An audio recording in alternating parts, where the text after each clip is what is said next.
Right afterwards, I go to JRTC tomorrow for a month. Come back, take a week and a half leave, boom, right in Sac Pathways. Gone for 3 months to go to Pathways. And everybody said, Colonel came up and said, you're the log officer, right? They were, Roger. He's like, well, you're gonna do port ops for each one, then you're gonna do your log pack, live fire missions with the decal element. Then you're gonna battle captain for the last 2 months when the footprint shrinks from Australia to Indonesia and Malaysia. Oh, you guys want to go log? Because you're first in everything. Yeah, I was like, First in, last out. First in, last out. just gotta be flexible about it. All right, so this is a good segue. This is a good segue going to now I've arrived in my unit, and here's what I think I know, and now, oh my God, my world just freaking tips upside down. My port ops. I have a unique situation where, as a cadet, I was already in my unit. I S&P'd my FA unit, and I'm staying there. So, as a cadet, I was with the unit for 2 years. Almost acted as a PL. Got to know the gunnies, got to know smokes, got to know commanders. Was there for the change of command ceremony. Commission, I've been in a PL slot for a whole year. I haven't even gone BOLC yet. But already I've learned manual gunnery. I've ran M9 range, I've ran live fire ranges, I was RSO, OIC. I've been in comms with range control up at PTA here at Area X. Did convoy briefs. So it's a unique experience for me. I haven't been to BOLC yet, but I know what's expected. I have some idea of what's expected as a PL. I work very closely with our XO, so I'm basically left seat, right seat with him every drill. Get together, grab a couple beers, and he goes over gunnery with me. Mahoney, get with me after. Actually, I'll give you a flash drive. I have the 6-4 down. Alright, that is going to be your Bible at BOLC. Oh, I'm trying to think already came on. Oh, sweet. No, seriously, continue reading that. Alright, read through every little page. All 757 pages of that. Read it. Got to the unit. So I already know the guys. It's a mix of they knew me as a cadet. Now they know me as an LT, and they all respect me for the most part. Unfortunately, I can't because I can't do FDO. I can't do, run missions. I can't send out fire missions. I can't communicate with the FIS, but I can go troop the line. I can walk the line, check what the guns are doing, check on the chiefs, check the FDC. So I get to know the guys for the last year, and it's been good. By the time I finish BOLC, that's going to be 18 months. So I come out of BOLC and I get my first lieutenant, hopefully. So. Yeah. Anybody, man? I think a hard thing is introductions when you first talk to yourself. I'm a reserve. I went from different units. I think just meeting some of my soldiers in the S3 shop was just a little different. It's just this awkward moment. You're like, hey. And then you're like, is there 3 mass sergeants, a staff sergeant, and 2 or 3 specialists? And you're like, your boss guy. He goes, okay, sir, we got this. I'm like, okay, cool. And they just come to me and show me what they've done.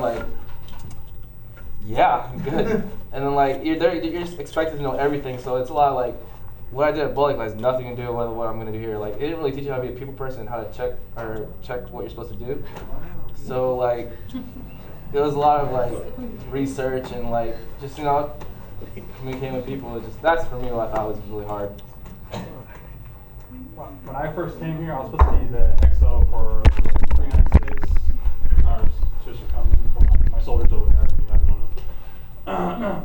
For 396, and I get there. When I came to the IM, they're like, no, I'm going to 307. So I was going to be PL 307.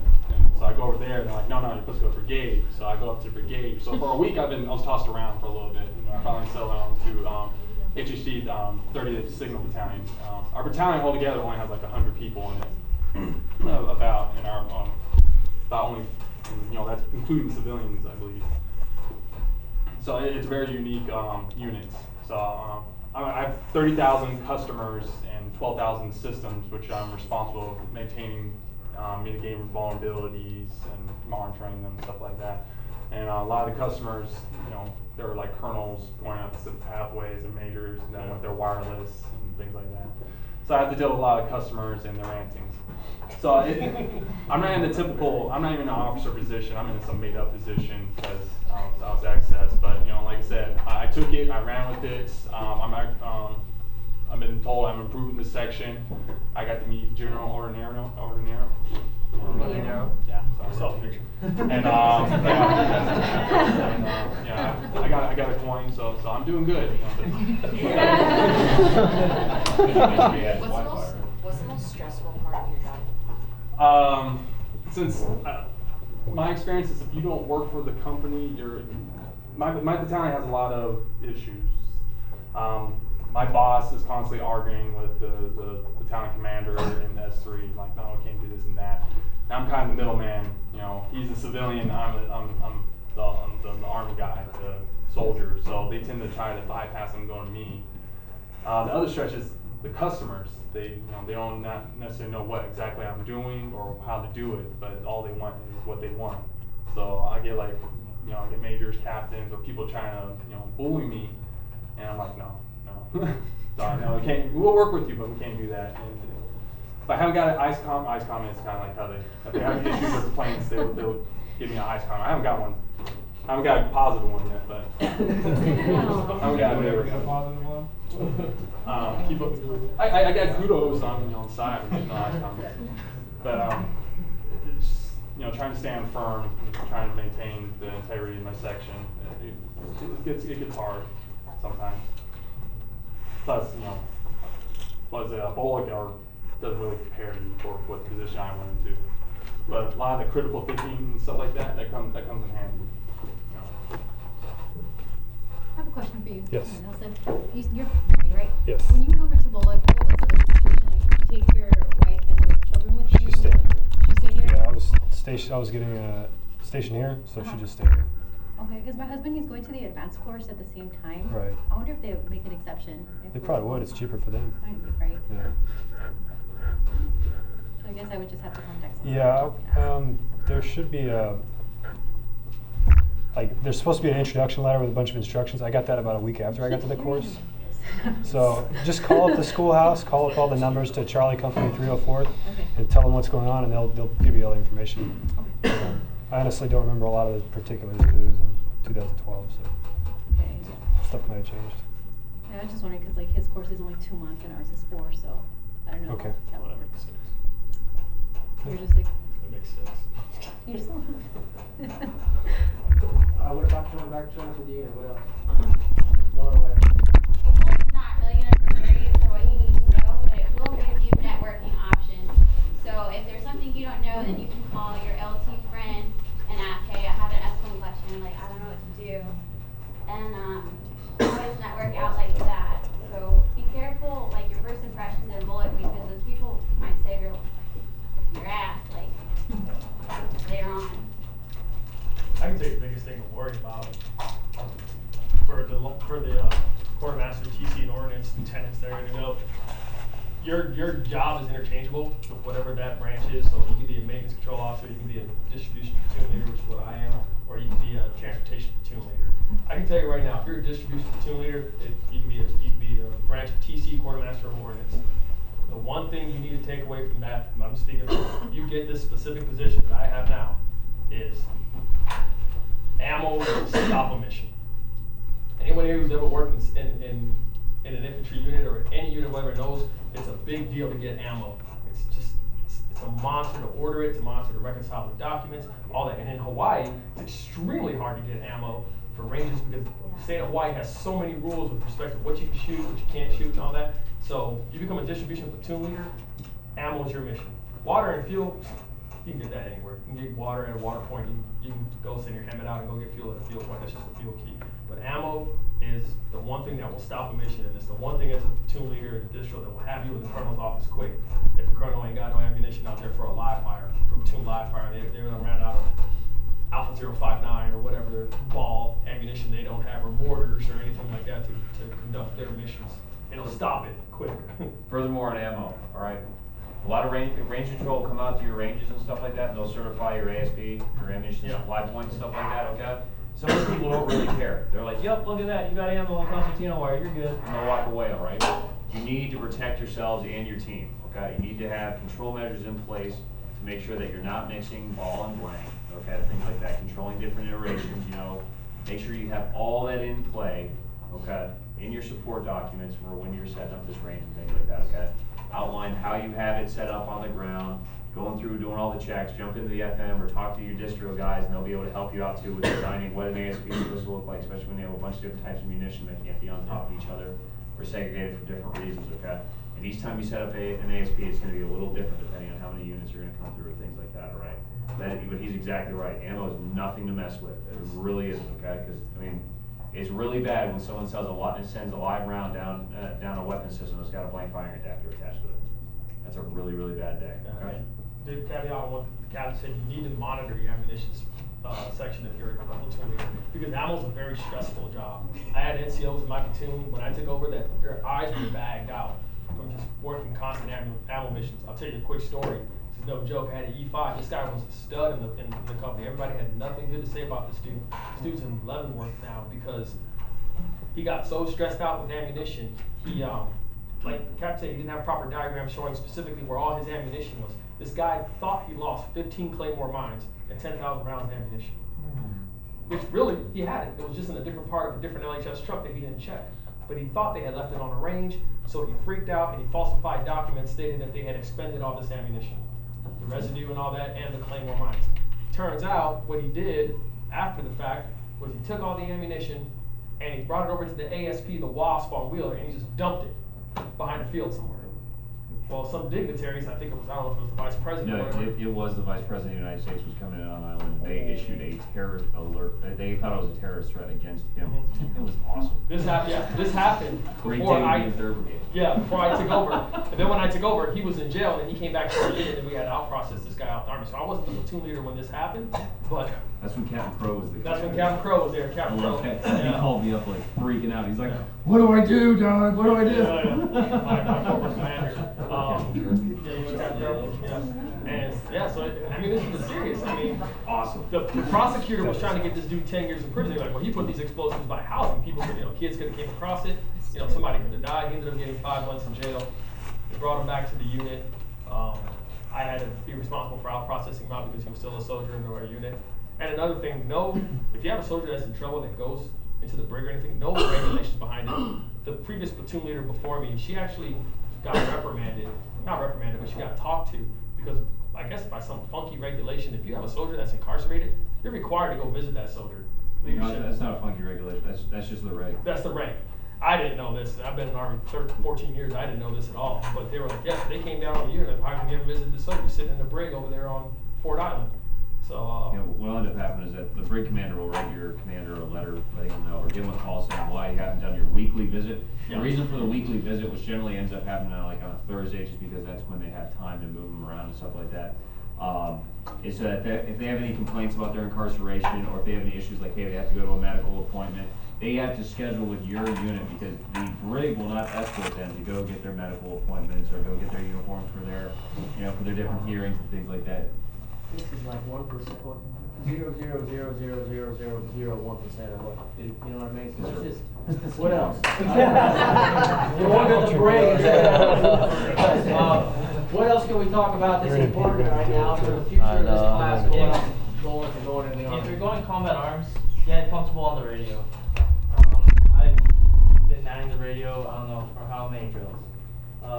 Talk with range control, it sucks, but sitting at the PTA in the commander's vehicle, just monitoring the range control radio. That was my job. Making sure you have personnel trained, vehicles at tight, ammo, lot numbers, dodics, everything.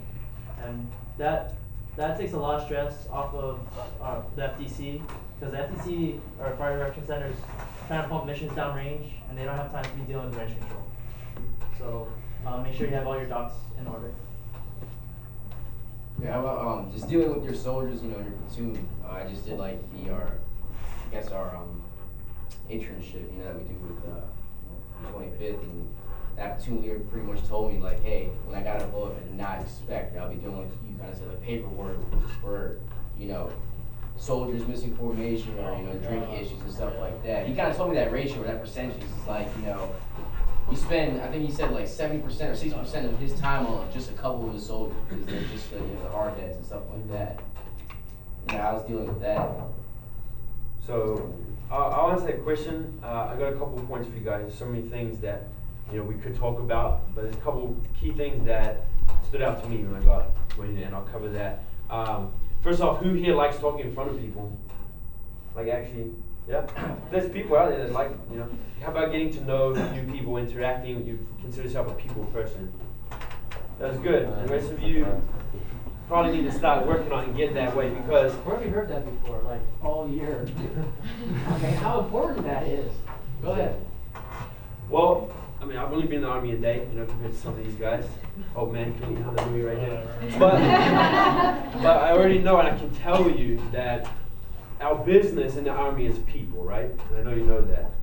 If I say that to say this, one, your PL platoon sergeant relationship, such a big one. For those of you, I mean, goal is pretty much to take a platoon, right? That is so key in your success in your platoon, right? When you first get there. My personal experience, I've been the PL in a rifle platoon, and now I'm the mortar PL for the battalion. So my first platoon sergeant got there, this high speed, Sergeant First Class Santiago, Puerto Rican guy, loud as anything. You can hear him from all the way across the battalion, the quad.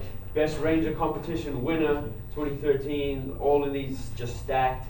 Go get a pit bull. He had the guys pretty much by the balls, you know. I'm just being real with you. And he was great to work with, but there was complications there. He was pretty stubborn. You have the choice, right, to impose your authority and will, or to kind of take a back seat or sit back sometimes. And you just have to play the dynamics and understand how people work. For me, with him, personally, I had to let him be that pit bull and kind of pull him back. We couldn't have two pit bulls running a platoon. I couldn't be out there yelling and screaming and have him out there yelling and screaming. It just didn't work. So no two people are alike, right?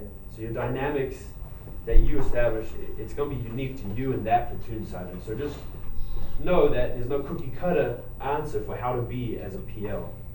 You just have to work with the people you have and build that command team. Then my second platoon sergeant, Sergeant First Class Evans, great guy, totally different mindset, more laid back. I don't know if it's part of being in the mortars, 11 Charlies, they have a little bit different mindset than 11 Bravos, but yeah, it's a different dynamic. I really have to like kind of be more out front and pushing the guys, and of course squad leaders don't really like that because they've been used to a more laid back team, command team, but you really just have to understand the people that you're working with and know how. Maybe the answer is not always lock them up at attention and counsel them, but I've done it because I talked to my platoon sergeant, and I'll tell you, just being real with you guys again, I was in a platoon training meeting, right? Just our platoon, squad leaders and platoon sergeant myself. And I tasked them out to plan a range and had my weapons squad leaders, E6, 10 years in the Army, whatever it was, 11, 12 years. And I guess he's on his way out. So it's another big issue that I've run into. You have NCOs that are on their way out or just have that mentality that I'm over it. It can be really tough to work with and it's just tough. But anyways, I asked him to brief his portion of this range to me, platoon sergeant, and he kind of threw his hands up in the air and, you know, like, I don't give a shit, like, kind of stuff like that. And in a slightly joking manner, but still, you know, where do you draw the line? So what I'm getting at is insubordinate. Right. And I counseled him on with the guidance of the platoon sergeant, typed up event-based negative counseling statement for him, you know, disrespecting superior officer under punishable under UCMJ, da. And I read it to him, and you know, things changed. They did. Sometimes you gotta do that. Sometimes you gotta break some hearts. And hey, if some squad leader is not working for you, fire them. Like, simple as that. You know, you talk to your platoon sergeant about it. Get on the same page, but don't be afraid to bring down the hammer in that way, because basically the buck stops with you guys. Also known as the rod of correction. Yes. Biblical term. or at other times, you know, you have to work with what you got, and you decide that maybe negative counseling statement is not the way to go. You can actually talk to this guy. And I had another E6 weapons squad leader. Went out to off-post PT, and I guess he didn't like how we ran it or something, and he kind of blew up at me. And I had the choice again. I was faced with, do I blow him on spot for, you know, stepping out of line? Hey, you're way out of line, buddy, da da da. Or something just told me, like, hear him out, you know? And come to find out, his wife had a miscarriage, and she's had a couple already, and he's going through rough times. She was stressed out, emotional. He was stressed out, and that's what I was seeing was coming out. And he was a great guy up to that point. Like, I had no issues with him, so I didn't know what was going on. But you just have to make that decision, that judgment call. And I was glad that I didn't blow up at him, because I was able to talk to him and kind of reason and win him over. And he was a great guy. So just, I think one thing that took me by surprise is coming from ROTC, my impression of NCOs was every NCO is the professional of professionals. They hold the standard, everything else. That's my only experience. You know, I went to basic training, had drill sergeants. You know, they were pretty professional. They knew their stuff, at least. BOLC, you know, they knew their stuff as well. I didn't have any reason to believe that the NCOs were anything other than professional. And I'm just being real with you guys, they're not all professional. Sometimes you have to stop whatever's going on. So don't let them pull the wall over your eyes when you're that new lieutenant coming in. They say, no sir, it's all right, this is how it works here, this is how we do it. And you know that's not what's right, or what right looks like. So you really have to be that holder of the standard. So that's my dispute. Yeah.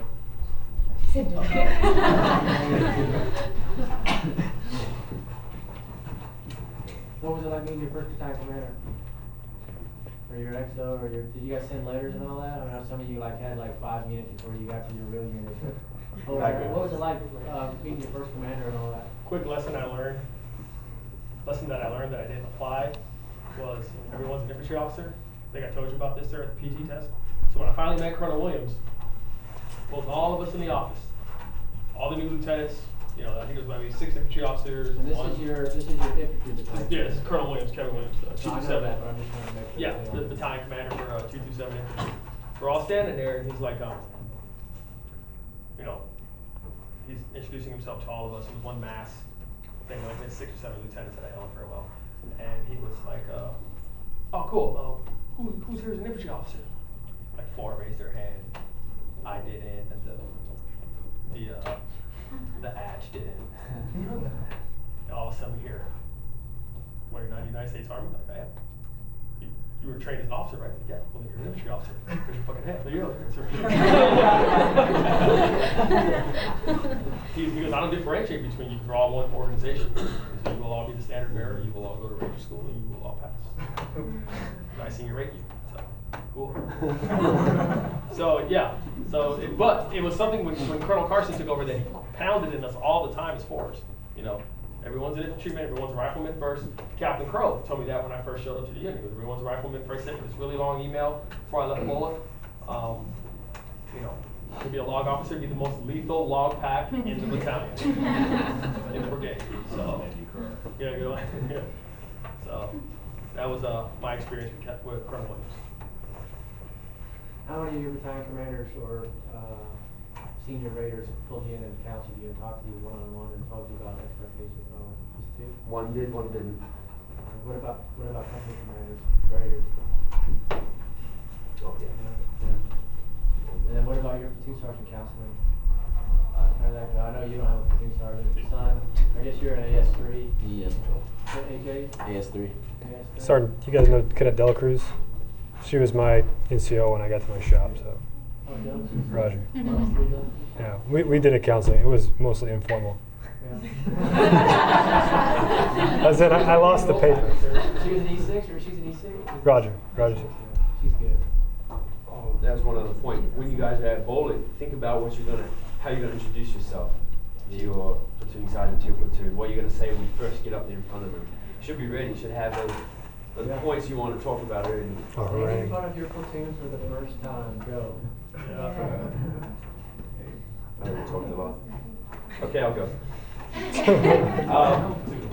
I was supposed to say a meeting with Third ID, and I got pulled back. I contacted some of the guys out here, and they pulled me over to Cacti Battalion 235 Infantry. Colonel Bartholomew's pulled me in as a PL to go to JOTC, Jungle Operations Training Center. So I basically landed on island, in process for 2.5 days, drew my CIF at lunch, and the next morning I took my platoon out in the field, out in the Cruise. So, Which company? which company? Alpha Company, sir. Oh. Kevin Novak was my CO. So you had my sappers with you then too? At JOTC? Yeah, so the life and stuff like that? Yes, yes, and at Tiger Bomb as well. Yeah, those are my guys. Cool, yeah, so Hill. So we're cool now. Yeah, we're good. It's that easy, guys. That's all it takes. The army's small, but basically, yeah, know what you want to say before you get there. Took my platoon right then and there, and had like a half-a-day handoff with the old PO, and he was out of there, and I went through 21 days of rain and mud and 5 real-world casualties, no, 7 real-world. And that was probably the best thing to do, because if you go right out into the field, you're right back in an environment that, you know, from your profession, you're used to being in, versus a garrison environment where, so what's the difference between being in a garrison environment and being out in the field? I mean, most of you guys deploy or go to the field, I know some of you guys do, but. I think for me, when I got to my unit, a couple days later, I went out to the field with my guys. Literally showed up to a box company at the time, now it's a hotel company, and the PL, well, placing, she was kind of in and out because she was pregnant. So I met my platoon that day, November 1st. I was on leave for a month, and then 2 days later, I'm conducting a log pack 6 lanes missions. I never ran a convoy a day in my life. Never been in a mounted unit ever in my entire career. So I met the platoon sergeant. We powwowed for about 2-3 hours. We came up with the convoy brief. We're going to brief. I met my NCOs, brought them all in, brought them in with and this was the first time that 3rd Brigade was doing an integrated dog platoon from Delta Company, security integrated with the log pack. So that was, because we didn't have guns or anymore, we got rid of all that. So we had to have them as our security element. So I had a platoon leader, this big German Ranger tab dude, who was dog platoon leader, but he was subordinate to me in the mission command, which he didn't like. So, yeah, your roommate. Yeah, his roommate. So there's Hans. He's like this, yeah, that's huge. And I'm going over my brief, and I'm going over the security element. He's like, brief security element. I'm like, well, I'll brief it. He's okay. You know, like, after that, we were cool. So yeah, I got thrown right into it. I had never done convoy. I had never done pace plan. I had never done any of that stuff, and I didn't learn any of it at all. So, but I thank God I had a strong platoon sergeant who had run so many clips as an 88 Mike that, he made sure I didn't fail. So, but I took charge. Expect high up tempo, guys, when you get to the unit. Expect late nights, expect to jump in. And you want to make a good first impression, right? So don't be too concerned about whatever it is you do on your free time, buying new TV, whatever. Just be totally committed, be at work, and do everything that you plan to ask. But yeah, it's going to be a shock. It's going to be a shock when you get there. Depending where you go, I guess, but I know the people I've talked to, it's high up tempo compared to what you're used to. Especially in 25th, my God. I know some of you are young and stuff like that, but those that have families, make sure let them know that they're there. I know you guys set yourself for success when you first get to unit as a lieutenant and stuff like that, but don't forget your families. Make time for them. Do you guys have good FRG? Yeah. Yeah, we have it on a regular basis. Go out to the beach, have barbecue, talk about the plans coming up. They always bring their kids to the unit, which pisses me off. Too. I know, So I have a question that I've been hearing a lot of conflicting information about. So a lot of people say, like, make sure when you go to your unit or whatever, you meet your soldiers, you always act like you know what you're doing. But then There's the other group that says always ask questions, but those are two conflicting things. Like which one? Because I know, like for people like me, I've never spent a day in the army. I know I'm not gonna know anything. So what do you suggest? Like, because I like to constantly ask questions because I don't like being left in the dark. But is that looked down upon? Yeah, I ask questions all the time, you know. You're a second lieutenant in the Army, and pretty much everyone knows that, you know, you're just coming in. And my XO would always tell me, if you have a question, ask. Don't be afraid. So if you don't want to ask the higher ups, ask your peers, because they're there to help you too. They're not going to let you fail because we're all one team. So I would say ask questions if you aren't sure, and the privates know too, sergeants. And, you know, I would say lean on your NCO. I only have one NCO, but you know, he's always putting me on my feet, letting me know it's like, hey sir, we need to get this done. All right, get that certification done, do this. So ask questions. How does it make you feel that your lieutenant asks you questions and stuff like that, and wants to know your? I actually love it, sir. Lieutenant Pryor, I think he's an excellent example of an officer. Came in here, you know, I would say there's a difference between going there and pretending like you know what you're doing versus coming in there with confidence. You know, he came in here with confidence. Obviously, you know, he kind of told you his story of, you know, he was throwing around a little bit, got thrown to a unit that he wasn't necessarily expecting to go to. You know, completely unprepared for it. When he came in there, he pulled the late hours. He worked hard, asked questions. Still had the confidence. You know, he wasn't afraid to come to, you know, the soldiers and ask, you know, what's going on here. And you know, he's running the office, you know, amazing now. You know, like I said, the office is, you know, I was there before he was there, and then I was there after he was there. And, you know, night and day. You know, it's way better now. Does that answer your question, Juan? Yes, sir. I also got one other thing. I don't think that it's conflicting, or those two ideas mutually exclusive, because, like Lieutenant said, it's who you ask. And yeah, don't be afraid to show that you don't know everything. But at some point, you need to get some traction. Like if you're still asking the same questions 1, 2, 3 months in, you don't want to do that, especially not in front of your soldiers. Know who to ask. Go to your peers, like you said. Go to the XO before you go to the CO. You know what I mean? Like, don't just, if the CO gives you a task and you're having some struggles, don't just go back to them and be like, oh, I don't know how to do this. You know, talk to your peers. They've probably already done it. Talk to your XO. Don't recreate products because they're probably already out there. Get it from other people. So. One of the issues I ran into because I'm prior service and enlisted is anytime I give them a task, I tend to drill into that task. You know, I never look to my left and right.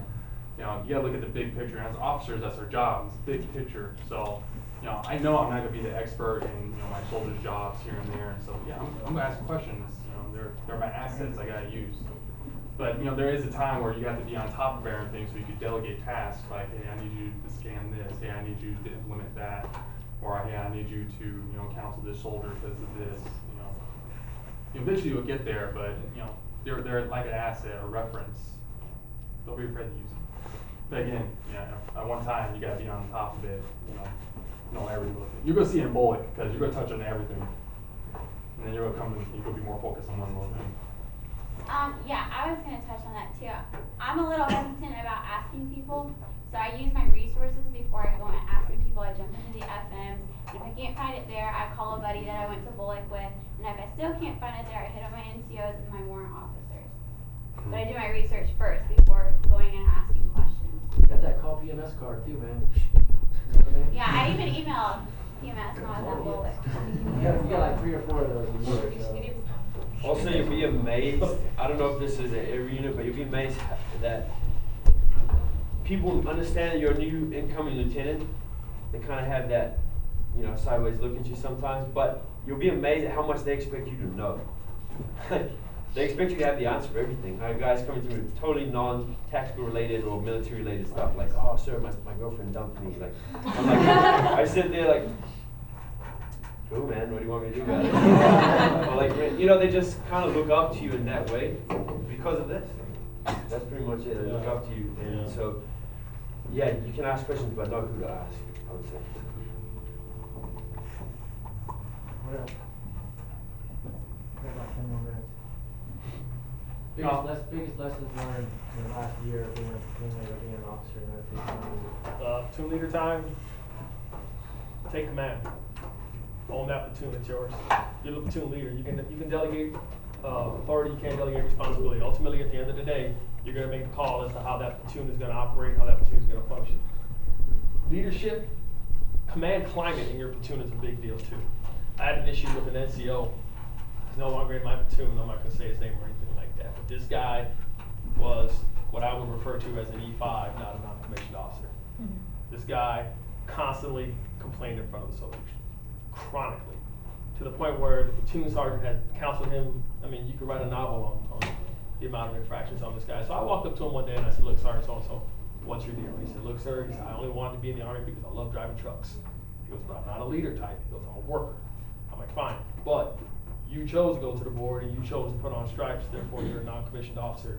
You need to act like it and stop pretending in front of these soldiers when you have all these missions." He goes, "Well, I'm not gonna change who I am." He was out of my platoon the next day. Went to the commander's union to the student headquarters with the rest of the turds because I'm not dealing with him.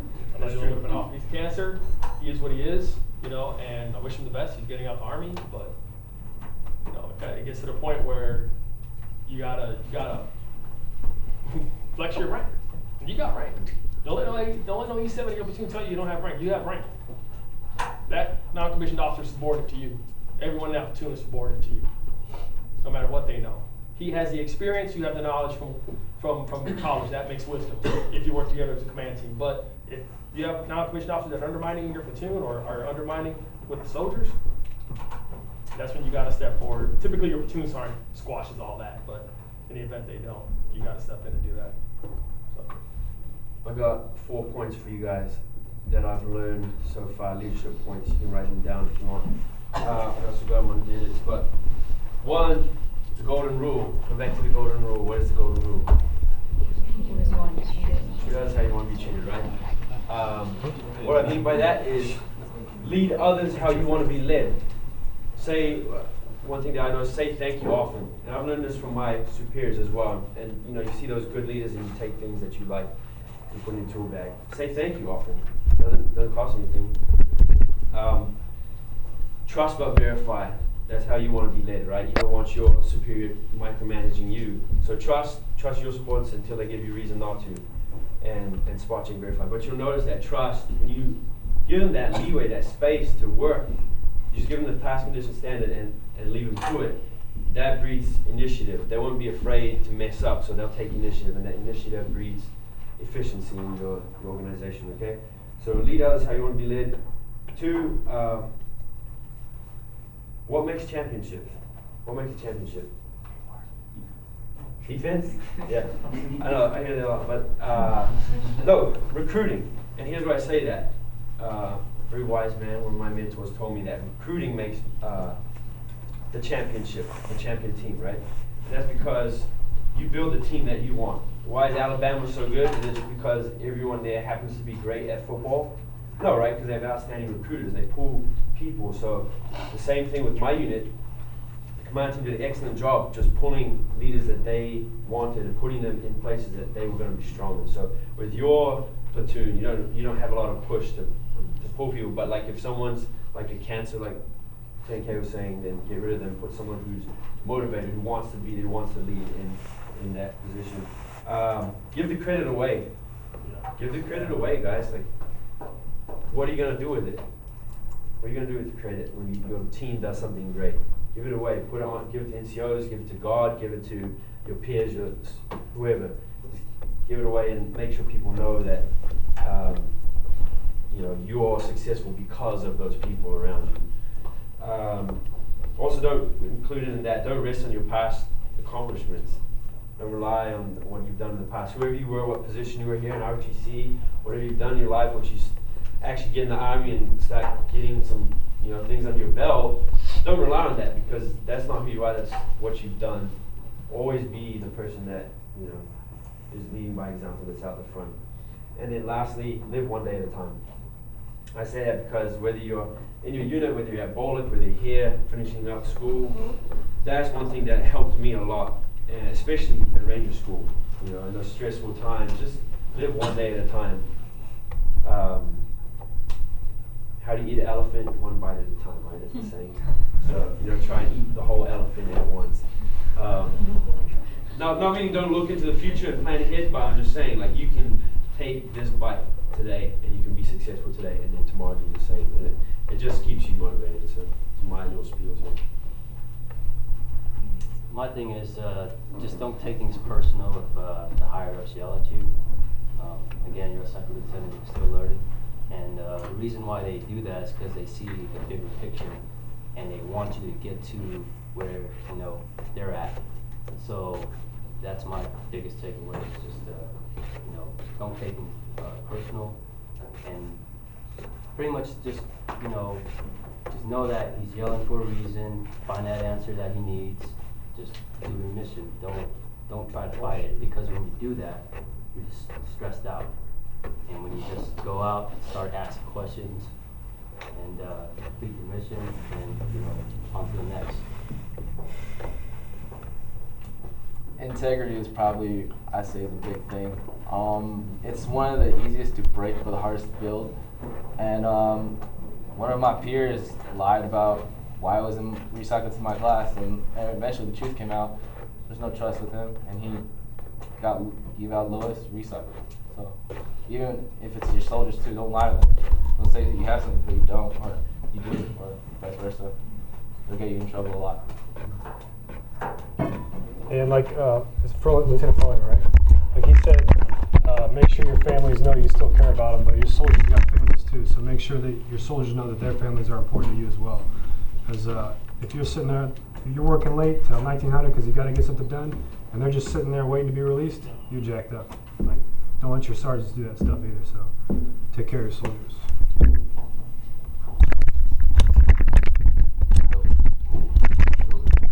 I would say same thing, take care of your soldier, especially from like an S1 perspective. You should like work around time, OER around time, NCOER around time. And also, PT is a really big thing. It'll get you noticed. You're taking a second. PT. Especially well. Go a long way. Doesn't matter what branch you're in, PT. You guys, so I know you don't do PT necessarily on your own, probably, or I don't know, but what about doing PT with your soldiers and all that? No, I did it on my own. You do it on your own, just based on the environment that you're in? Roger, everybody does it on their own. PT Don't be scores a usually go platoon, up. you're not doing PT with your platoon. True. Unless you get pulled to do like some kind of officer PT or something. Sometimes we get what's called a no fear blitz, where the colonel will just come down and pull all the platoon sergeants, platoon leaders, and put us through a smoke session. Other than that, you better be with your platoon every day doing PT. PT with the shop. And no, PT's an officer program, so delve into it. Come up with some creative PT plans for your guys. And delegate to them and have them come up with some creative PT plans for you. My soldiers come up with some crazy stuff to do. All close PT. That's always a good motivator. Yeah. Don't let it slide though. Don't let PT slide, because you have those platoons where you got strong NCO core and they'll run it, and then you got other platoons where PT slacking. So don't let it slide. What else? Any last minute bits of wisdom prior to these guys commissioning? You've been trained, you've been through a great program, you probably trained the freeze a great way too. You'll do fine in BOLC. BOLC will calibrate you to your job, and OJT will calibrate you to the Army. So. Is the Army a good organization? It's an amazing organization. Did you guys pick the right, did you guys pick the right job for yourself? Are you guys happy? Yeah.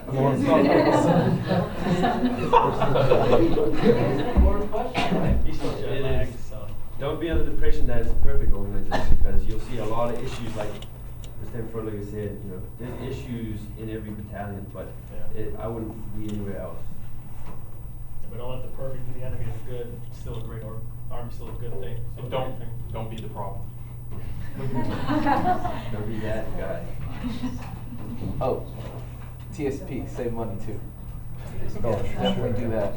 And you know now, it'll work out later. Save money now. Start doing the TSP or something like that. And if you go to BOLC during winter, bring cold weather. All right, any other questions? Guys, unique opportunity here. Any questions before?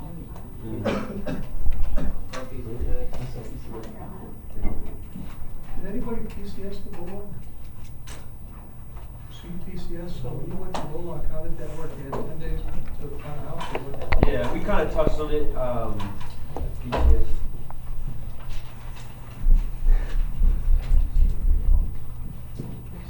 Oh wait, last year you guys knew, like you guys got orders and stuff like before, right? You guys had Yeah, orders? on average, we got our RFOs, most of us in March. I had my orders by first week in April.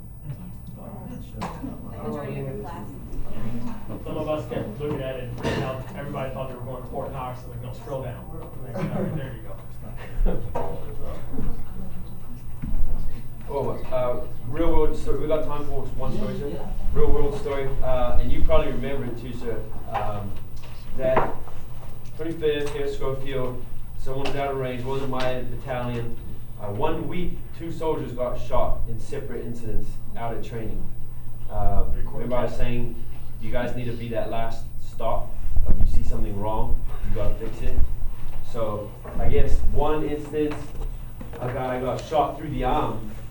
He was on one range, and whoever was firing a completely separate range, just randomly stray round, just went up and shot him in the arm as he was running up this hill. Poor bastard. But, then the other one, E6 shot an E3 in the back because the targets he was firing at were marked with chem lights, and the soldiers were marked with chem lights. Yeah. So I don't know how that happens, but trust me, there's smart people that were involved in planning that. Somehow it was missed. If there was someone there that had seen it and made the call to stop it, he would have got shot. But luckily, it was in the plate in the bottom left corner. I guess E6 shot twice, missed once, hit once. He got him down. So, yeah. Wasn't a fancy range out there now. So, real world story, that kind of stuff. One final thing I'll say, I'll hit on this as a platoon leader, and I've had this experience as an enlisted. Property accountability, property accountability, property accountability. Make sure whatever you sign for, you are 100% up on it. Shortages, component end items. I'm telling you, when I reclassed out of infantry, I reclassed in the 92 Yankee. I was supplied for 5 years. I've seen commanders and lieutenants get relieved for property accountability. Big problem in the Army, big problem in 25th Land, and something goes missing, you're gonna officer.